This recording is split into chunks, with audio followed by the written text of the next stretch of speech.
Hello and welcome to food મંત્ર by Surabhi Vasa. આજે આપણે એક મસ્ત મજાની વાનગી બનાવી રહી. આજે હું ગુજરાતીઓનું ફેવરિટ ફરસાણ એવું પાત્રા બનાવવાની છું. પાત્રા બધાને બહુ જ પસંદ છે, પણ ઘરમાં જ્યારે પણ બનાવવાની વાત આવે ત્યારે પાછા પડતા હોય છે. તો આજે હું એકદમ સરળ રીતે તમને પાત્રા કેવી રીતે ઘરે બનાવવાના એ હું શીખવાડું છું. એના માટે મેં અત્યારે અરુના પાન લીધેલા છે. જો એકદમ સરસ સોફ્ટ એવા પાન છે. અત્યારે સિઝનના પાન બહુ જ સરસ આવતા હોય છે અને તમે એની દાંડી જોશો ને તો પણ એકદમ સરસ ગ્રીન છે અને એકદમ સોફ્ટ એવા પાન છે. તો આ રીતના જો આમ કરશો ને તો એ તૂટશે નહીં, એટલા સરસ પાન છે. તો આવા પાનની આપણે પસંદગી કરવાની છે અને આ પાનની પસંદગી કર્યા પછી જે આ જે મોટી નસ છે ને, આ નસને કાઢી લેવાની છે. આ નસને કાઢવી ખૂબ જ જરૂરી છે, કારણ કે જો આ નસ તમે પાત્રા બનાવશો એની સાથે હશે ને તો ગળામાં ખરાશ આવશે અને ગળામાં તમને દુખવા લાગશે. એટલા માટે ખાસ આ પાનની જે નસ છે એ કાઢી લેવાની છે. સૌથી પહેલાં તો પાનને સરસ રીતે ધોઈ અને કોરા કરી લેવાના છે. મેં બધા જ પાનને ધોઈ લીધા છે અને સરસ રીતે કોરા કરી લીધા છે અને હવે આપણે એની આ નસ જે છે એ કાઢી લેવાની છે. જો સૌથી પહેલાં તો પાનને આ રીતે પલટાવી લેવાનો છે અને પછી એને આપણે દાંડીને આવી રીતે રાખી અને આવી રીતે છરીથી એને કટ કરી લેવાનું છે. ખાસ ધ્યાન રાખવાનું છે કે આવી રીતે તમે છરીથી કટ કરશો ને એટલે આજે આખી જે નસ છે ને એ સરસ રીતે નીકળી જશે. પાંદડા એટલા બધા તાજા છે ને કે એની નસ પણ એકદમ સોફ્ટ છે, એટલે ઇઝીલી આવી રીતે નીકળી જાય છે. તો આ રીતે આપણે નસને કાઢી લેવાની છે.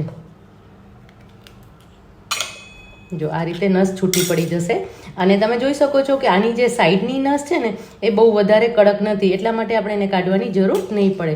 અને પછી અહીંયા ઉપરનો જે ભાગ હોય એને આવી રીતે કાઢી લેવાનું છે. એટલે એકદમ સરસ રીતે પાન એકદમ સોફ્ટ થઈ જશે. તમે આમ દબાવશો ને તો ક્યાંય પણ તૂટશે નહીં. એ રીતનો એકદમ સરસ સોફ્ટ પાન તૈયાર થઈ જશે. આવી રીતે બધા જ પાનની નસ કાઢી લેવાની છે. જો આ જે પાન છે એ એનાથી થોડા પ્રમાણમાં મોટો છે, તો આ જે પાન છે એની આ જે સાઈડની નસ છે ને એ પણ આપણે કાઢી લેવાની છે. તો એના માટે સૌથી પહેલાં કઈ રીતે કરવાનું છે હું તમને બતાવું. જો તમે ઈચ્છતા હો ને તો આવી રીતે કાતરથી પણ કરી શકો છો. જ્યારે કાતરથી કરો ત્યારે આવી રીતે પાનને ફોલ્ડ કરી દેવાનું છે અને પછી આવી રીતે ઉપરથી કટ કરી લેવાનું છે અને પછી એની જે નસનો ભાગ છે એને કટ કરી દેવાનું છે.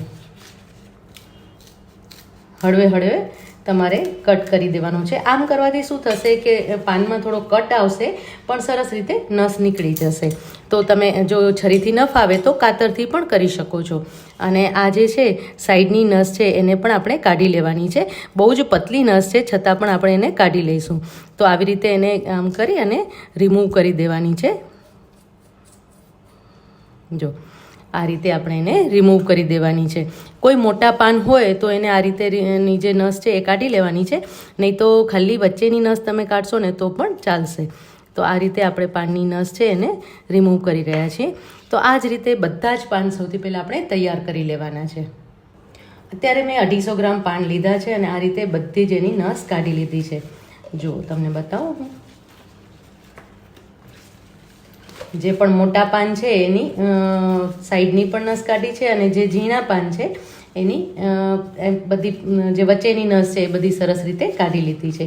તો આ રીતે બધી જ નસ કાઢી અને મેં પાંદડા તૈયાર કરી લીધા છે. હવે આપણે પાત્રા બનાવવા માટેનું બેટર તૈયાર કરી લઈએ.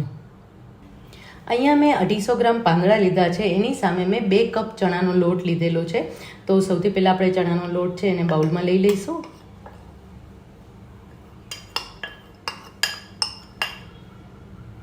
હવે એની અંદર મસાલા એડ કરી દેવાના છે.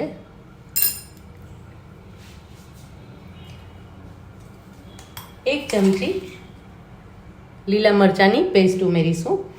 જો તમને લીલા મરચાં ન ગમતા હોય તો તમે ફક્ત લાલ મરચું પાવડર જ ઉમેરી શકો છો, પણ મને લીલા મરચાંનો સ્વાદ ગમે છે એટલા માટે હું થોડા પ્રમાણમાં લીલા મરચાંની પેસ્ટ ઉમેરું છું.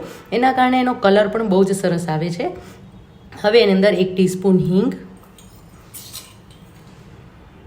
1/2 ટીસ્પૂન હળદર, 2 ટીસ્પૂન ધાણા જીરું ઉમેરી લઈશું.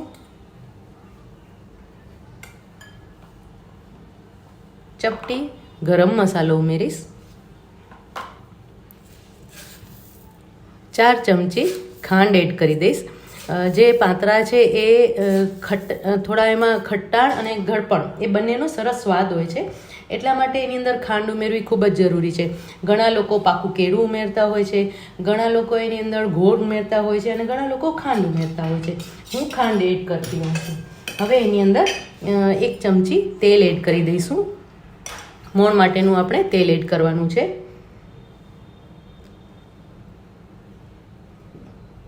એક ટેબલ સ્પૂન તેલ એડ કરી દેવાનું છે.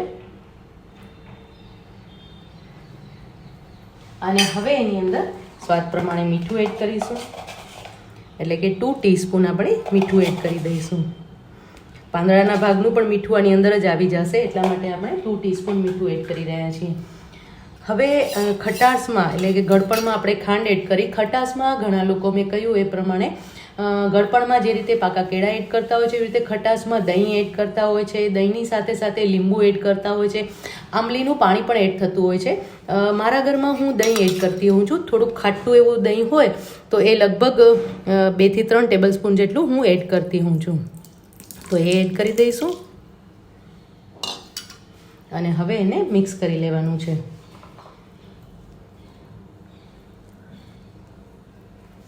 પ્રોપરલી મિક્સ કરી લેવાનું છે અને થોડા પ્રમાણમાં પાણી પણ એડ કરી દઈશું.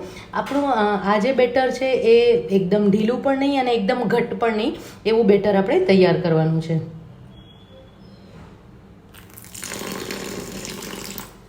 અત્યારે હું 5 કપ પાણી એડ કરું છું.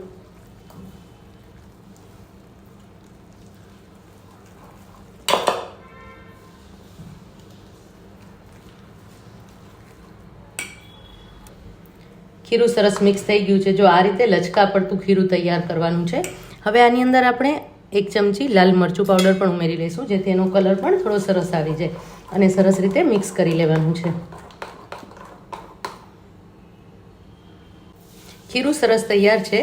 હવે એના ઉપર આપણે ચપટી સોડા એડ કરીશું એની અંદર, જેથી કરીને પાંદડાનો કલર પણ એકદમ સરસ ગ્રીન રહે અને એકદમ સરસ સોફ્ટ પાંદડા તૈયાર થાય, જરા પણ ડચુરો ના આવે. હવે એના ઉપર 1 ટીસ્પૂન લીંબુનો રસ એડ કરી દઈશું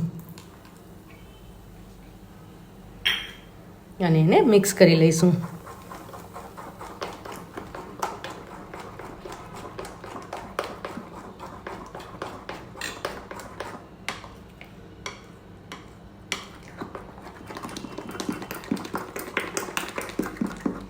પાત્રા માટેનું એકદમ સરસ બેટર તૈયાર થઈ ગયું છે. જો આ રીતની ડ્રોપિંગ કન્સિસ્ટન્સી હોવી જોઈએ, વધારે ઘટ પણ નહીં અને વધારે ઢીલું પણ નહીં, એટલે કે રનિંગ કન્સિસ્ટન્સી નથી રાખવાની, આપણે ડ્રોપિંગ કન્સિસ્ટન્સી રાખવાની છે.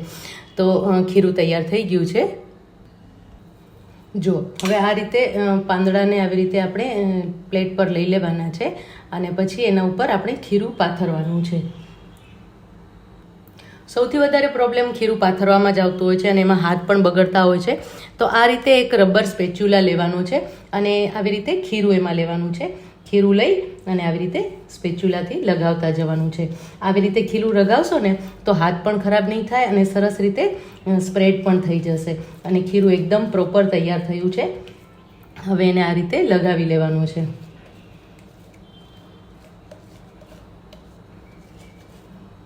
જો આવી રીતે સ્પ્રેડ કરતા જઈશું આપણે. એક પાંદડા પર સ્પ્રેડ થઈ જાય એટલે એના ઉપર બીજું પાંદડું મૂકવાનું છે, પણ એ બીજું પાંદડું મૂકીએ ને તો એને આવી રીતે રિવર્સમાં મૂકવાનું છે. આવી રીતે મૂકશું આપણે. બીજું પાંદડું આવી રીતે તૈયાર કરીશું. હવે ફરીથી ને હંમેશા પાંદડા છે ને આવી રીતે ઊંધા રાખવાના છે, એટલે કે જે એની રાઈટ સાઈડ ડાર્ક ગ્રીન ભાગ છે ને એ પાછળની બાજુ રાખવાનું છે. તો પાંદડા જ્યારે તૈયાર થશે ને ત્યારે એનું લુક બહુ જ સરસ આવશે.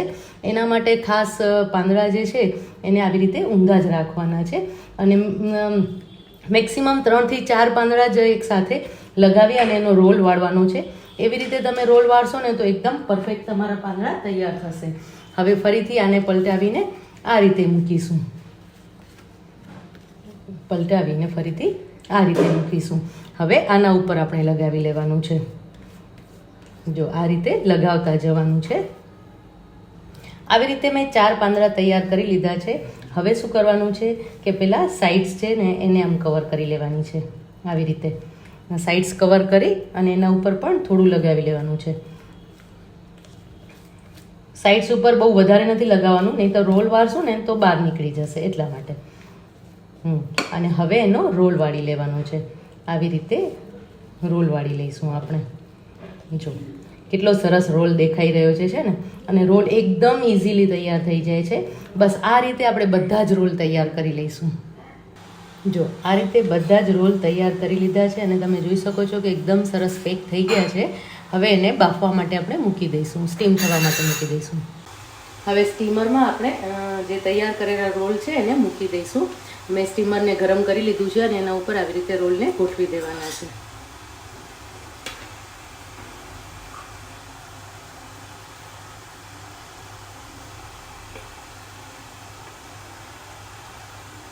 બધા જ રોલને આવી રીતે ગોઠવી લેવાના છે અને એના ઉપર એકદમ લાઇટ ખીરું પાથરી દેવાનું છે. એકદમ હળવા, એકદમ થોડા પ્રમાણમાં જ ખીરું પાથરીશું. આવી રીતે થોડુંક ખીરું પાથરી દઈશું જેથી કરીને ઉપર પણ થોડો સ્વાદે મળે અને એકદમ સરસ રીતે ચોંટી પણ જશે.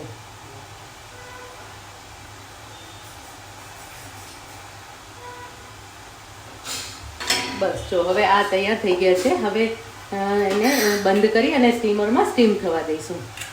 લગભગ 20 થી 25 મિનિટ સુધી આપણે એને સ્ટીમ કરી લઈશું. ચેક કરી લઈએ.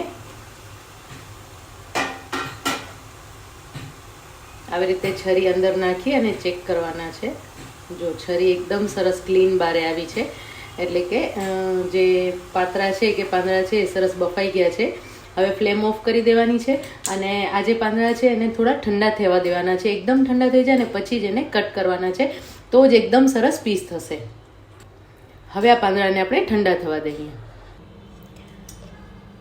રોલ એકદમ સરસ ઠંડા થઈ ગયા છે અને હવે આપણે એને કટ કરી લઈશું. જો તમે જોઈ શકો છો કે એકદમ સરસ કટ થઈ શકે છે. જો આ રીતે એકદમ સરસ પાત્રા તૈયાર થઈ જાય છે અને બંને બાજુ તમે જોઈ શકો છો કે એકદમ સરસ ટાઈટ પણ છે અને એનો કલર પણ એકદમ સરસ દેખાઈ રહ્યો છે. હવે આ બધા જ પાત્રાને આપણે કટ કરી લઈશું. પતલા, બહુ જ વધારે પતલા નથી કરવાના અને બહુ વધારે જાડા પણ નથી કરવાના. તો આ રીતે આપણે બધા પતરા જે રોલ તૈયાર કર્યા છે ને એને કટ કરી લેવાના છે. અને તમે જોઈ શકો છો કે ક્યાંય ખુલતો નથી રોલ, એટલે કે એકદમ સરસ ચોંટેલો છે અને ક્યાંય ખુલતો નથી. એટલે સરસ રીતે તમે આને તળી પણ શકો, વઘારીને પણ ખાઈ શકો અને રસાવાળા પાત્રા પણ બનાવી શકો છો. તો હવે આપણે આ રીતે બધા જ પાત્રાના રોલને કટ કરી લઈએ. બધા જ રોલને કટ કરી લીધા છે અને તમે જોઈ શકો છો કે રોલ એકદમ સરસ ચોટેલા છે, એટલે કે પાત્રા જે છે એ ક્યાંયથી ખુલ્યા નથી. જો રોલ એકદમ સરસ ટાઈટ વાળ્યા હશે તો જરા પણ ખુલશે નહીં.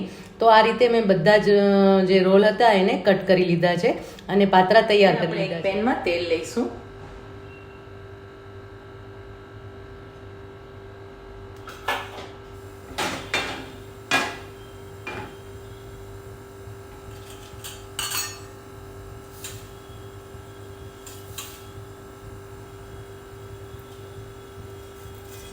અડધી ચમચી રાઈ એડ કરીશું. એની સાથે તલ એડ કરીશું. 2 ચમચી જેટલા તલ લેવાના છે.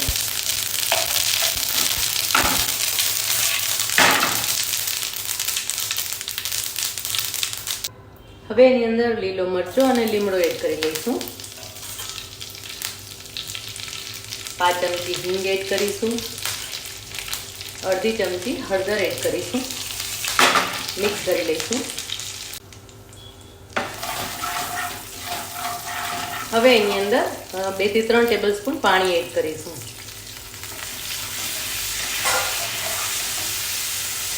આમાં તમે રસાવાળા પાત્રા પણ બનાવી શકો છો. રસાવાળા પાત્રા બનાવવામાં આંબલીનું પાણી એડ કરવામાં આવે છે. આ પાણી એડ કરીને એની અંદર આંબલીનું પાણી અને ગોળ એડ કરવામાં આવે છે, તો રસાવાળા પાત્રા તૈયાર થાય છે. અત્યારે આપણે રસાવાળા પાત્રા નથી તૈયાર કરતા, પણ થોડા ટેસ્ટી એવા પાત્રા તૈયાર કરી રહ્યા છીએ.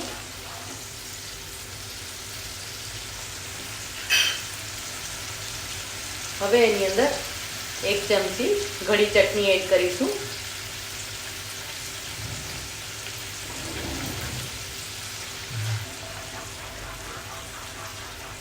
મીઠી ચટણી જે આપણે બનાવતા હોય છે ને, અત્યારે મેં આમચૂર અને ગોળની ચટણી બનાવેલી છે, તો એ ચટણી મેં એડ કરી દીધી છે.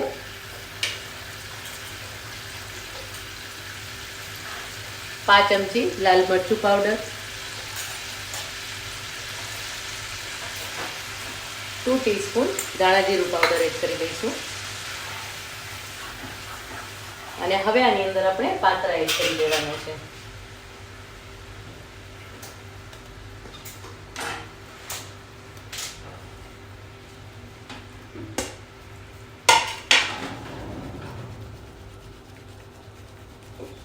પ્રોપરલી મિક્સ કરી લેવાના છે. હળવા હાથે મિક્સ કરવાના છે જેથી કરીને પાત્રા તૂટી ન જાય.